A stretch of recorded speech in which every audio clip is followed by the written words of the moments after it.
This episode of Podcast Movement Sessions is sponsored by Anticipation. The anticipation you will feel when I tell you that we are announcing some super cool speakers for Podcast Movement a little later in the episode. Stay tuned. What's a podcast again? Talk? Talk? Who am I talking to? Your friends? Is this thing on? Podcast movie session. That was a dark moment in my entrepreneurial journey. I was on the brink of quitting.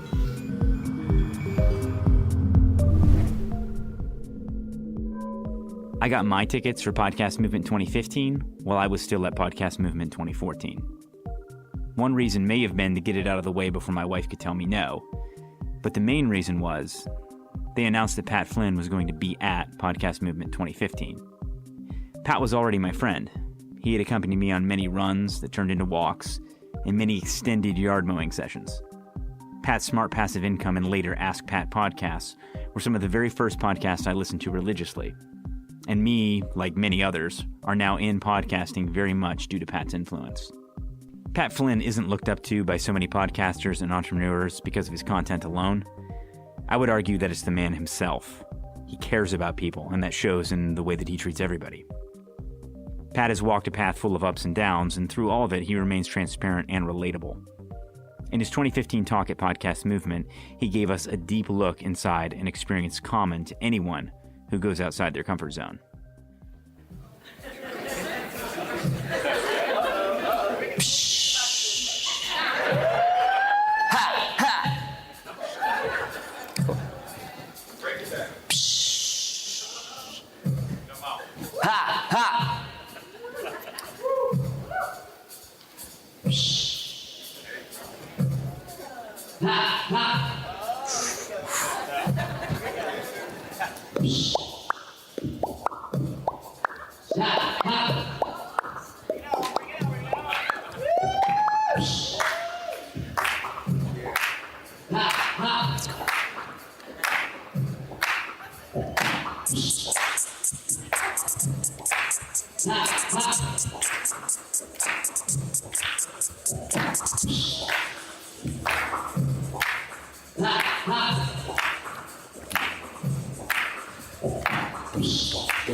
Let's get a clap.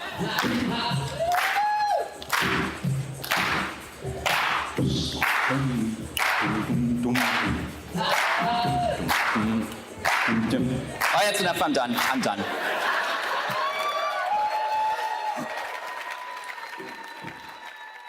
Two things you should know for this next bit to make sense is, first of all, Pat won Best Business Podcast at the Podcast Awards the night before. And secondly, Darren Bentley of Bigwig Nation, he's a podcaster, great guy, and he's very, very tall. You've already seen a little bit of me. You know, I like to beatbox, and I incorporate that into my episodes and stuff. You can see that, I'm pretty short. That's why I wear these vests, because they make me look taller. Although I do want to dispute that fact, because I came back to the hotel room last night after the awards, and again, humbled and honored and just so blessed for that podcast award last night. Thank you.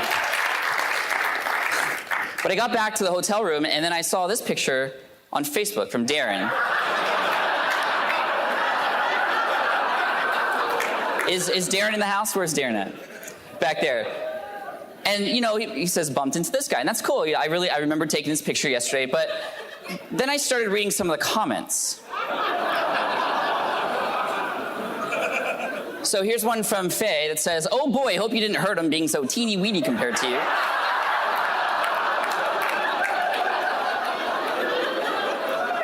And I am wearing a vest in this, by the way. And then Dwayne said, "Put him in your pocket and bring him home now."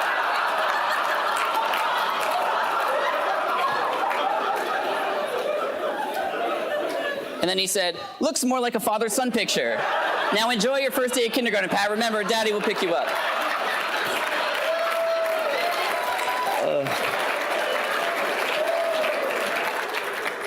And then Brian followed up with Pocket Caster. And then Sharon said, yes, probably literally didn't see him. I'm right there. And then Dwayne said, the Pocket Pack, keep him in your pocket, and when you need business advice, he is right there. I can hear the infomercial now. It's okay, Darren, you're all good. Because you came back and said, Pat, I didn't say it, it's not me. So, it's not you. It's your friends. No, I'm just kidding. You know, I love to poke fun at myself all the time. You know, I always do that on my show. I feel like it's a great way to be honest and transparent and vulnerable. It's kind of how I dealt with getting picked on when I was little. Why did I get picked on? Well, because I was short. Humor and kind of making fun of himself is something that seems to come really naturally to Pat if you listen to his podcast and obviously at his talk. So I wanted to understand better if that's something that really did come out of his childhood or if that's something that he's developed as an adult and as a speaker. You know, instead of people making fun of me, I would make fun of myself first before they could, and everything was good after that.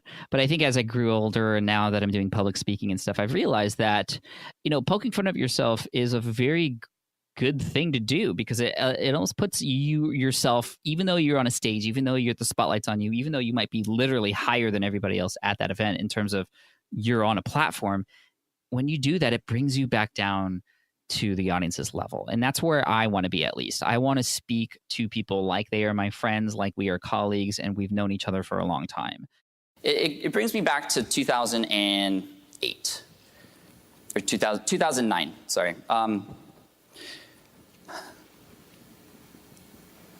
Excuse me, hold on.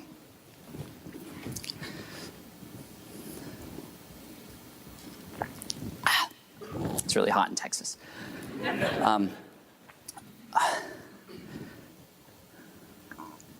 Pat, what are you doing? You are the keynote speaker and you are dropping the ball. Excuse me, can you not interrupt my presentation, please? Oh, excuse me, can you not interrupt my presentation? But golly, Pat, did you put that music bit in there to hide how terrible your presentation was going to be? Jeez, what? Can the mic guys in the back cut off that mic, please? You can't get rid of me, Pat. I've hacked into your presentation, and it's just you and me. And honestly, I'll keep going because somebody has got to fill that dead air you wafted into the building. Oh my God. Can you just listen to me, please? This is ridiculous. I would rather listen to a 5-year-old episode of one of the bottom 100 podcasts on iTunes, recorded in an echo chamber on a plastic desktop microphone on a Gateway 486 DX2 computer using a voice recorder in Windows 3.1 at half speed, backwards, on my iPhone 3 with earbuds that don't even fit, than listen to any more of your BS. I don't know where you are, but, you know, if you were a real man, you would come up here to the stage right now and face me. Or maybe you're in the back of the room, I can't see you, but can you raise your hand, please? Whoever's saying that? Hand is raised, Pat. Really? Where are you? Here, let me help you out. Hello, McFlynn. Anybody home? Seriously, what's going on here? I'm in your head, Pat. Yeah, so stop interrupting me so I can get back to the presentation, please. No, Pat. I mean, I'm in your head. I'm the voice in your head.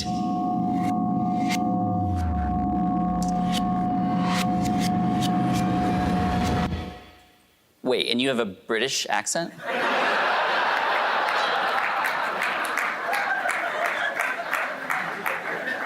Well, for now, but perhaps you'd prefer one man, one stage. Pat Flynn in the critically acclaimed #1 disaster movie of the year, your keynote presentation. Ha ha, very funny. No, let's not do the movie guy voice, please. You are literally screwing this entire thing up. No. Wait, was that Chris Tucker?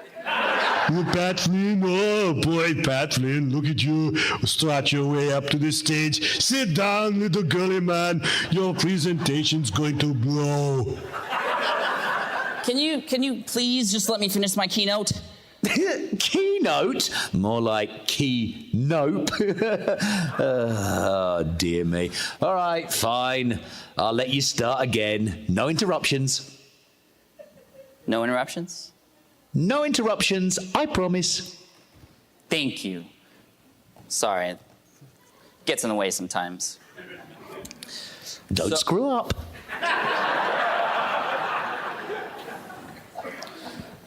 So as I was saying... You got this, Pat. No pressure. I thought you said you weren't going to interrupt me. I thought you said you practiced. I'm in your head, Pat. No pressure. You got this, Pat. No. You are literally screwing this entire thing up.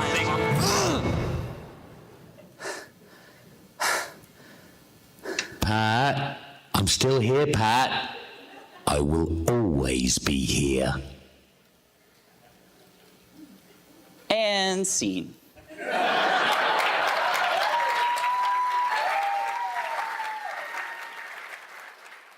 The hater in my head often tells me to not do certain things, or that, you know, certain things might be scary, or I might fail at something. But all the great stuff happens on the other end of that.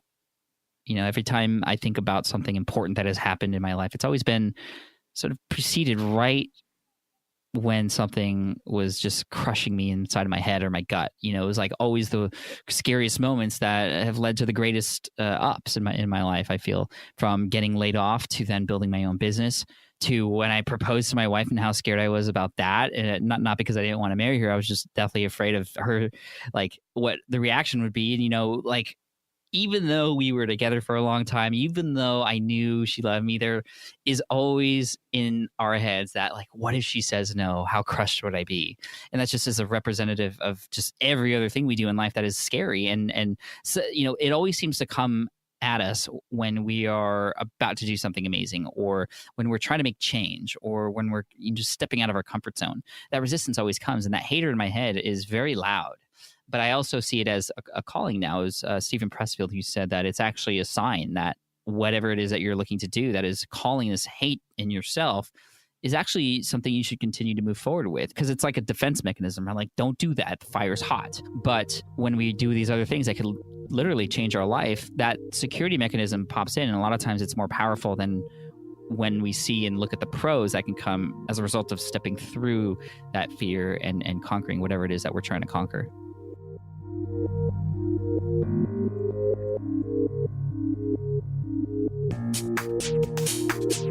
All right, we have really big news for Podcast Movement 2016, but I want to warn you. I'm going to be in a total nerd mode for these speakers, so if you can't handle a middle-aged man acting like a teenage fanboy, then switch over to easy listening on the radio for like 60 seconds. Okay, you still here? All right, the first speaker is Glenn Washington, the great storyteller from WNYC Snap Judgment. Also, Aaron Mahnke of Lore will be there, and if you haven't listened to Lore, you should. Just don't listen to it while you're alone at night in a cemetery. Actually, scratch that. Go ahead and try that and let me know how it goes. Also, best-selling author and podcaster Dan Miller of 48 Days to the Work You Love will be there. And finally, Alex Bloomberg of Gimlet Media, host and producer of the Blockbuster Startup Podcast, will be there, which is awesome. Now, just to be especially nerdy, go on Twitter, look up Alex at Abex Lumberg. So it's at Abex Lumberg, and let him know that you are glad he will be at Podcast Movement. Once that's done, get your tickets. What are you waiting for? Go to podcastmovement.com. Get them now. The price is only going to go up. Trust me. Okay, go ahead and do that. Do it right now. Just hit pause. Go ahead and do it. We'll wait. We'll be here just waiting for you to do that. One more quick thing. Pat Flynn will actually also be speaking at Podcast Movement 2016. And coincidentally, we didn't set it up this way, but it just worked out perfectly.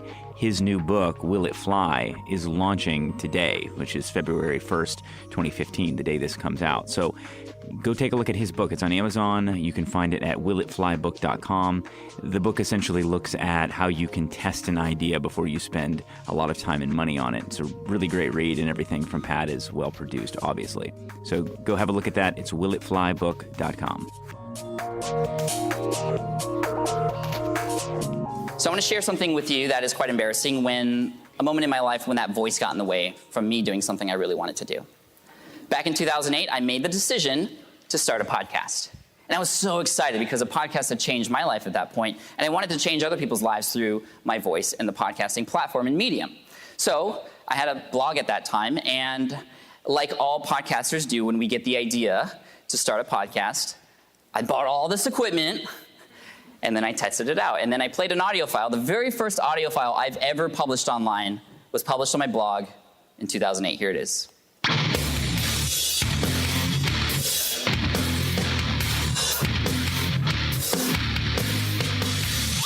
Hey everybody, this is Pat from the Smart Passive Income blog. Thanks for taking the time to listen to this. I think that's so awesome that you guys are helping me out figure out all this new podcasting stuff. I'm actually just bought a whole bunch of podcasting equipment for myself because I listen to a lot of podcasts, so I figured, hey, why not do one? So really, I really don't know what I'm going to talk about yet, so I just wanted to get familiar with all the equipment that I have right now and what it's like to post something online and hear what people think about it. So, you tell me, should I give up on podcasting now because my voice sucks so bad, or should I talk a little deeper? Or I don't know. I really have no idea. So, again, just thank you so much for taking the time to listen to me. Keep coming back to the website. I got tons of information coming up in the near future. And let's make 2009 a great year for all of us. Let's make it the most profitable year we've ever had. And I'll try my best to help you get there. So again, good luck with everything. Happy holidays. And this is Pat Flynn from the Smart Passive Income blog signing off. Peace.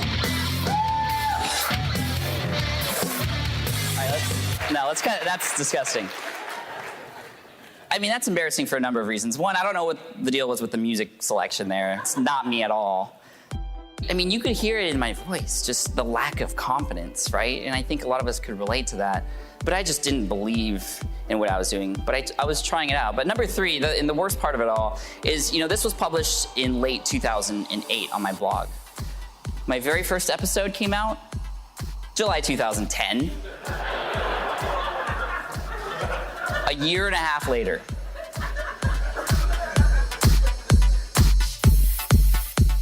So you talked about your first audio blog, and you played that for us, which was really, really cool. So makes me cringe. The thing that irritates me about it is I don't think it was actually that bad. Like, at least the audio quality wasn't terrible. I guess you spent a bunch of money on equipment, so I did, that. Yeah. That's and so it's at least like, dang it, like you still sounded better than me in my first stuff, so that kind of ticks me off. But anyway, what emotions did you experience? Because there was this period in between you creating that audio blog and then you actually putting up the podcast, and I'm interested to know, like, what held you back? Yeah, a period of about a year and a half. And like I said on stage, it took me a year and a half to just get over myself because I was so worried about what people thought about my voice and my content. And, it was such a different way of providing content that I was so used to, because I was originally a blogger, and I still consider myself a blogger. But text is easy. You can write and delete and do all the stuff to it before you hit publish. And yes, you can edit with your voice, but your voice is your voice. And it's like, that is what you get. And I was so afraid of what people were going to say. And the funny thing is, nobody said anything bad about my voice ever. The only person that has ever thought anything bad of my voice was myself. And so it took me a year and a half to just get over that. And there were also some feelings of, well, this is a little too hard for me technically. I thought it was a thing where you just record a file and upload it directly to iTunes, and that was it. But obviously there's feeds involved and that sort of thing, which I was just like, I'm too busy to understand this right now. And that's why I kick myself all the time, because if I had started in 2010, I'd be that much more ahead. I'd have that much bigger of an audience, because it really has changed everything in my business in terms of not only my reach, but how much I've been able to connect with my audience. People come up to me and they tell me they feel like they know me, and I've never met them before. I don't know them by name. I actually was at Disneyland a couple days ago for my birthday, actually, but I took the kids, so I have an excuse, even though it was kind of for me because they have this really cool Star Wars exhibit. Anyway, we were actually in California Adventureland, which is the one that is across on the other side of the park, and there's a show. It was Aladdin, and it was a live show theater, and the guy who sat next to me looked at me, he heard me speaking, and he said, "I know that voice. Are you Pat Flynn?" And my family was there too, and I was like, "Yeah." He's like, "Oh my gosh, I listen to your show all the time. I feel like we're friends already, but I know you don't know who I am." And then he introduced himself. His name was Alex, and then I introduced him to my wife and stuff. But anyway, it was just that's starting to happen more and more now. And every time I meet somebody at conferences or in public like that, it's always with a huge smile on their face, and they always end up saying the same thing, like, "I feel like I know you." And that just speaks so highly of the medium of podcasts and what it can do to create that real connection. And so, I kick myself because I sacrificed a year and a half of not allowing myself to create a real connection with people because I just thought people were going to say stuff about my voice. Like, how stupid is that?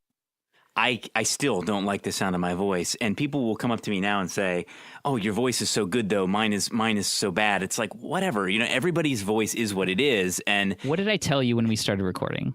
Do you remember? Or when we got on the call, I said, "You sound awesome." I didn't want to do that. Well, you do sound awesome. I won't say what you said after that, though. Okay. We'll let everybody just imagine what you said. But no, it's something really humble. Yeah. Yes, totally.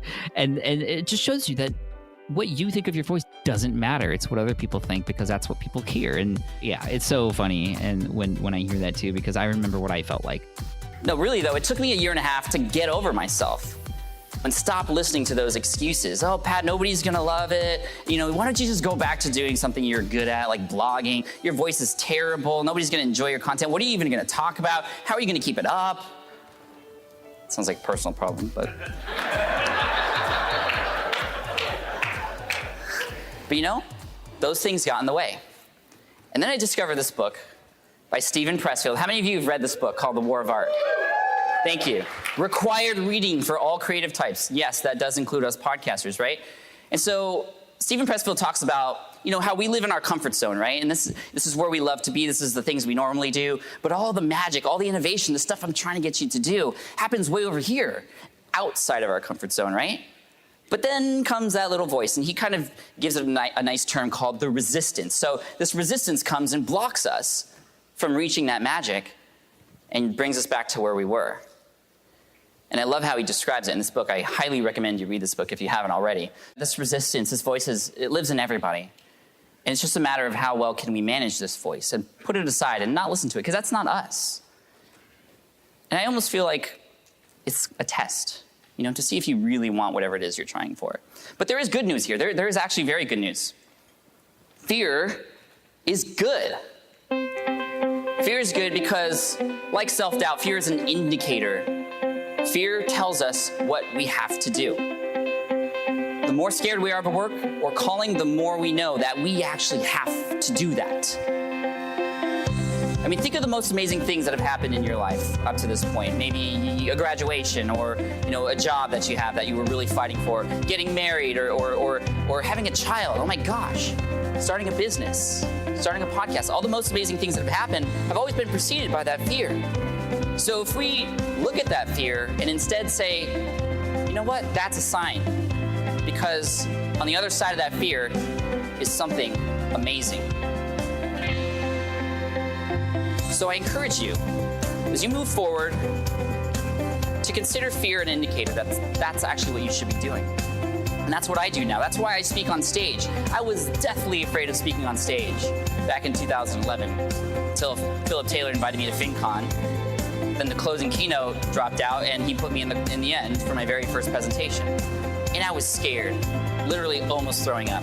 But you know what? I knew, based on my past, with podcasting, videos, and all those other things, that this is something I had to do. And it meant that I cared about it. So I did it.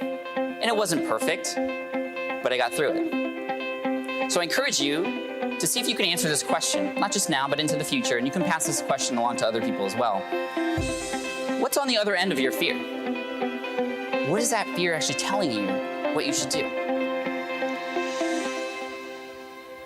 There's a quote I live by that I want to share with you that really pushes me forward in the face of fear, and that is, I would rather live a life full of oh wells than a life full of what ifs. Those what ifs will haunt you. But if you didn't know well, at least you gave it a shot, and now you know.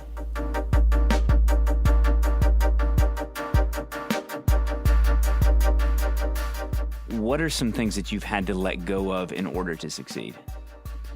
Well, first and foremost, I had to let go of, the fact that I was conditioned to feel that a 9-to-5 job was how it was supposed to be. I had gone through the early part of my life doing everything I was supposed to do, getting recognized for doing that. And then even though I had done everything the way I was supposed to in terms of grades and getting the dream job and climbing the corporate ladder, I still got let go and got laid off, which was terrible. So in order for me to become an entrepreneur, I had to let go of the fact that maybe all of what I was trying to do wasn't the right path. And that was hard for me to do especially because, my parents helped pay for college and I felt like I was kind of not doing what they expected of me. I had to let go of my fears moving forward in terms of working on my own. There was a lot of fears that came in during those first several months of entrepreneurship when I didn't know what I was doing. And there were so many times when I was just like, what am I doing here? Why am I even doing this? Because I don't even know what I'm doing. I also had to let go of the fear of failure, because failure is a part of the process. I've been failing hard since the beginning, but through that failure, it's always a success on the other side, because those failures are just indicators for you during that journey to success of what not to do. And so every time I get told what not to do, I'm learning more and more and more to help me get to where I need to go. And so that was a big thing I had to let go of. I mean, that was probably the biggest, because I was raised in a family where, I'd come home with a 98% on my tests, and I was asked what happened to the other 2%. And so as an entrepreneur, of course, you have to fail all the time. And so I had to get over that rather quickly. And then I also had to get over just trying to do everything myself. There was one moment where I tried to move a graphic or an image from the right side of my page to the left side of my page on my website. And it took me, that was the 8 hours of trying to figure that out and learning on YouTube how to become a CSS expert. And I did it, but it was after 8 hours. And then things weren't working on other pages. And I actually ended up asking a friend of my wife's to just look at it for me, because he did coding and stuff. And he fixed everything up and made things work in 5 minutes. And then he ended up coming back to me and he was like, who did you hire to put this site together? Because it's really, really bad. And I was like, I actually put it together, but okay. So that taught me really quickly that there's a lot of other people out there who do a lot of things that I could do or could learn how to do, but they do them much better, much faster, and much quicker, so that I can then do the things that I need to do in my business. Don't worry about the failure. A lot of you know my favorite movie is Back to the Future. I'm sorry I couldn't bring a DeLorean with us today like I did in Vegas, but this is one of my favorite scenes. This is scene 12. I know that. From Back to the Future. It's entitled The Matchmaker. And this is when young Marty McFly is trying to hook up his dad with his mom again, because things went haywire when he went back at the time. Well, he sees his dad in the cafeteria writing, and he's never seen his dad do anything creative before back in real time. So he goes up to his dad and he goes, what are you writing? And then George goes, stories, science fiction stories about creatures coming to Earth from other planets. And then Marty goes, get out of town. I didn't know you did anything creative. Let me read some. And George goes, no. I don't let anybody read my stories. Well, why not? Well, because I'm afraid of what they're going to say. What if they don't like it? I don't think I could handle that kind of failure and rejection. And of course, the movie progresses and things happen, and at the end, he actually has a book because of all the changes that he's made. He's become more confident in the new 1985. Well, there's a lot of good examples we could take from this whole idea of rejection and failure. I feel like it's a necessary process. As a podcaster, as an entrepreneur, as a business owner, whatever, if you're trying to deliver a message, failure is required. And it's weird because we are conditioned to think that failure is bad. F. Oh man, I failed. No, you just didn't get it yet. Pat is clearly a fan, I guess we'll say. Fan might be a little bit of a weak word, but he's a fan of Back to the Future, and I wanted to see what Dan's take was on the phenomenal trilogy that is Back to the Future. Back to the Future and Star Wars both, and I could lose some cool points with this, but they're just not really my thing. You know, a big deal was made out of Back to the Future, and Back to the Future Day happened recently. Just not my thing. My biggest relationship to Back to the Future is that Pat constantly talks about how he had a DeLorean at his New Media Expo keynote presentation. Knowing Pat, he meant no ill will towards this, but he said multiple times that he was not going to have a DeLorean at Podcast Movement, which I knew wasn't going to happen because I would have had to help coordinate that.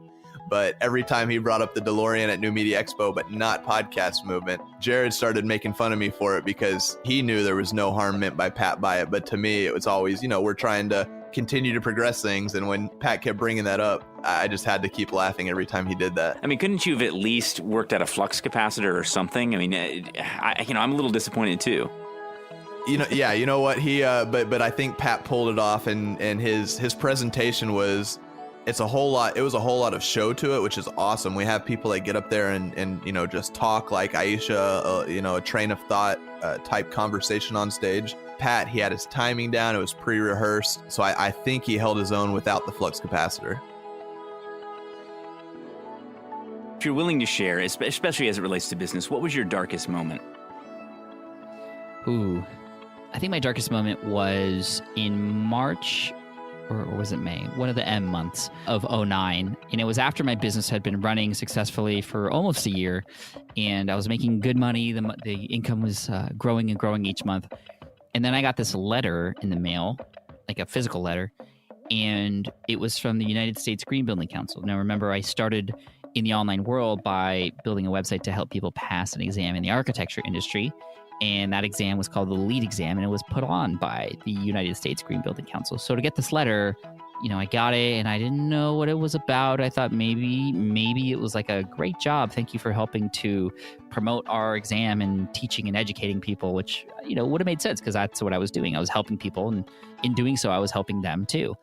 But I opened the letter, and it was from an attorney that represented them, and it basically told me that I had 7 days to shut down my website or else. It was a cease and desist letter.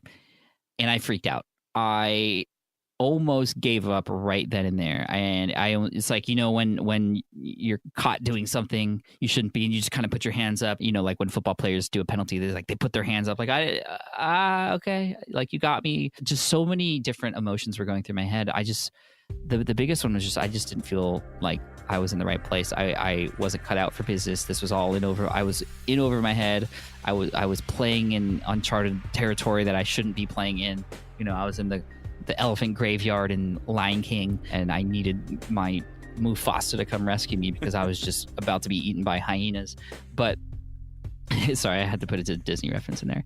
Just, we've been Disneyed out lately in the family. But anyway, then I got a hold of a lawyer. After I calmed down, I was like hyperventilating and crying when I got that letter because I was just like, this is, you know, I didn't have my architecture job anymore. This was it. I was like, okay, I'm an entrepreneur now. And then I get this to kind of stop me in my tracks. I got a lawyer to look at it, and he said, well, and I didn't even read the whole thing because I just saw like, stop what you're doing now. And I didn't read all the fine print. He read the fine print, and it was like, well, you're using a trademark in the domain name. That's what the issue is. So let's change it and everything will be okay. And that's exactly what we did. So that's why InTheLead.com changed to GreenExamAcademy.com in 2009. But that was a dark moment in my entrepreneurial journey. I was on the brink of quitting and just didn't feel like it was for me anymore. Now, when you start a podcast, you yourself will transform. For those of you who have been podcasting for a while, or even a short time, you've probably noticed that, you know, it's a lot of fun and you get to transform. I know that I've transformed in terms of being a better communicator. I feel like I'm more confident as well, being behind the microphone. It also transformed me into a speaker. I would have never gotten on stage if it wasn't for the training that podcasting gave me to speak on stage. But in addition to self-transformation, you know, it transforms those around you as well. And it's really interesting because my son, you know, he's 5 years old.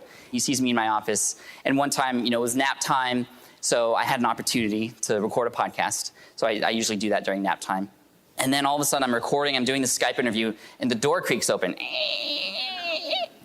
And I see these little fingers pop through the door.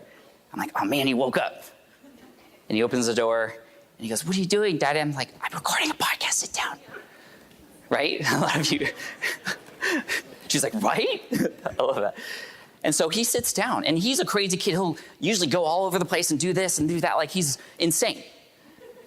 But he sat there for 30 minutes and watched me talking to this person and recording on this microphone.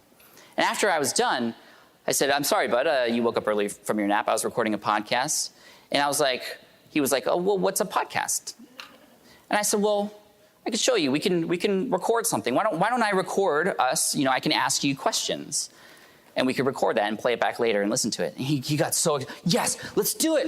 Can we videotape it? Can we videotape it? And then I was like, you know what? Video podcasts, they don't have enough pull. They don't have enough pull. They don't get the SEO like you would on YouTube. So I don't know if video podcasts would be the... Wait, you're 5 years old. Yeah, let's record it. So let me play the recording for you. County. What's your last name? I don't remember. Flynn? Yes. Flynn. And what do you do all day? Just play. What do you play with? Toys. What kind of toys? What's your favorite toys? What's your favorite toy? My pirate gun. Your pirate gun? Yeah. Why is that your favorite? Because I just love a pirate blasters. Oh, yeah? Mm-hmm. What was Daddy doing just a second ago? Making a podcast? Making a podcast. Do you know what a podcast is? No. You don't? No. What does Daddy do to make a podcast? Talk? Talk. Who am I talking to? Your friends? Yeah, my friends. Do you know how many friends I have? 64? 64, yes. Wow. Wow, that's a lot of friends. Yeah. How many friends do you have? 2? 2?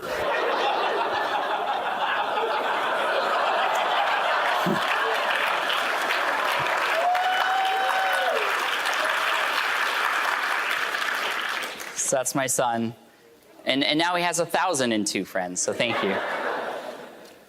And it's interesting because I've seen the transformation in him as a result of me doing a podcast. Maybe you've seen the same thing around the people who are close to you as well. Maybe they're interested, and maybe they've started a podcast too. Or maybe they're like, yeah, you do your thing, but it's kind of cool. You're not bothering me. But it's cool because now he loves to record conversations. So once or twice a week, we'll actually sit down with a Zoom H4n and just record a 10-minute conversation. And it's super cool because then I can go back into time and hear his progression. Now, beyond the immediate transformation around the people around you, of course, we transform our listeners on the other end of the world as well. And so there's a story I want to tell you about this man named Michael. Actually, his name is pronounced Michał, which is Poland, so M-I-C-H-A-L. And he sent me this really long email, like one of the longest emails I've ever received. And at first I was like, ugh. But then he said, please read this. It's important, I promise. And so I started reading this. And Michał was a family man, just like me. A couple of kids, a wife. He worked really hard. He was also into extreme sports. And one day he was snowboarding and went off a jump and landed kind of funny on his legs. So funny that, not really funny, but he broke and shattered his ankles in both of his legs.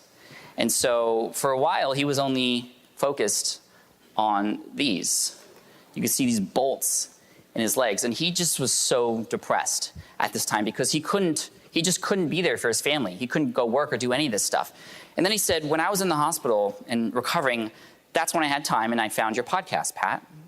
I was like, oh, that's cool. And then he said, I listened to every single one of your episodes and you became my virtual mentor.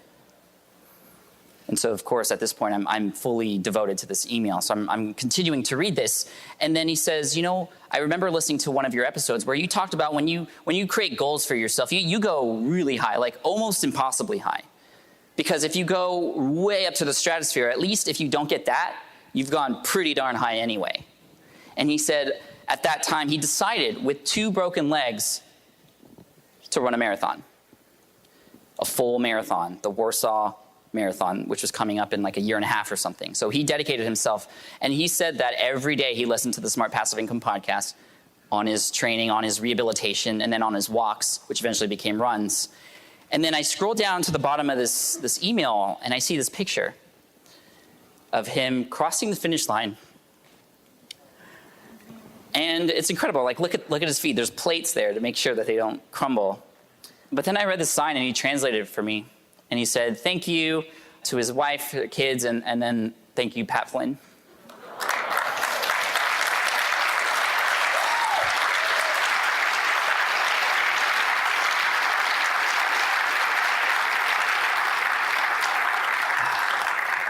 I didn't know this was happening. Like, for a year and a half, this guy was learning from me, and I had no idea until, like, I would have had no idea unless he sent this to me. And then the incredible thing is, you know, not only did he listen to my podcast to rehabilitate himself, but obviously he got a lot of content during that time too. And he's created a blog, a financial blog in Poland, which is now one of the top blogs of all niches in Poland as well. And now he's being interviewed on shows. He has the top podcasts in iTunes as well. He also is being featured in newspapers and going into these interviews, and his life has absolutely changed now. And now he's talking about the story, the fact he tells people that I tell people his story. And as a result of that, other people are using his name. It's absolutely mind-blowing. You know, the effect that we have just at our desk on the microphone. You know, remember I was talking about that voice in our head that kind of creeps in there and gives us doubt? Well, there are people on the other end of the world who feel the same way. And maybe they could use your voice instead. So, you know, when it gets really hard for you and you're struggling with your podcast and you get to a point where you feel, you know, you're just not in it anymore, remember, it's not about you. It's about who's on the other end.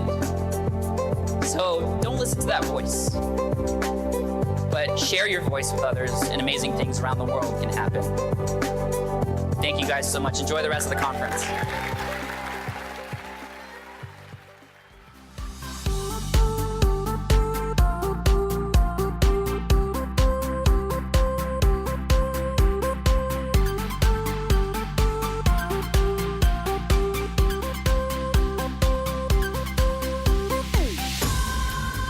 Big thank you to Pat for being such an inspiration to me and so many others in podcasting in the online world. Pat actually has a new book out. It's called Will It Fly? And it essentially gives you the steps to take to test an idea before you spend a lot of time and money on it. Really a good read for anyone who's looking to make something real in the world. You can find it by going to willitflybook.com. That's willitflybook.com. I also want to thank Dan and Jared, as always, for everything they do for the community and for putting on Podcast Movement, which is coming to Chicago this July with really just some amazing speakers. I mean, Glenn Washington is a fantastic storyteller, someone I'm really looking forward to seeing. And then, of course, Alex Bloomberg, definitely geeking out over the opportunity to see him in person. And like I said, if you wouldn't mind going to @AbexLumberg on Twitter and just inviting him to the Podcast Movement family, see if we can make a little noise there. Thank you, as always, for just being here and being part of the community. It's really, really appreciated. And hey, I'll see you next Monday.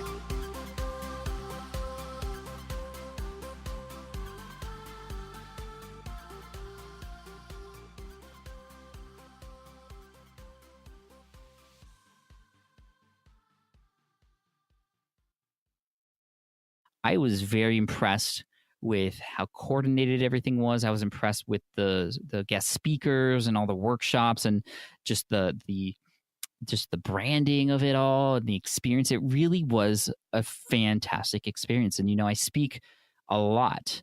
It was very, very well put together. You got, you know, Jared, Dan, and the rest of the crew really put on a good show. The MC was fantastic. Everybody was great. And, you know, I think really what makes a conference more than all those things I just mentioned are the people who attend. And, you know, that can make or break a conference, no matter how good or bad all those other things are. And the podcasting community, I think all of us who are podcasters know, is really tight-knit. We all share a common bond, and we all have great stories to share. And plus, we all talk for a living, right? Or we all talk as a hobby, at least. And so when we go to these events, we talk and we know how to tell stories. And it just becomes this great, fun environment that people can come to and get to know people at. And there was nothing negative I have to say about it.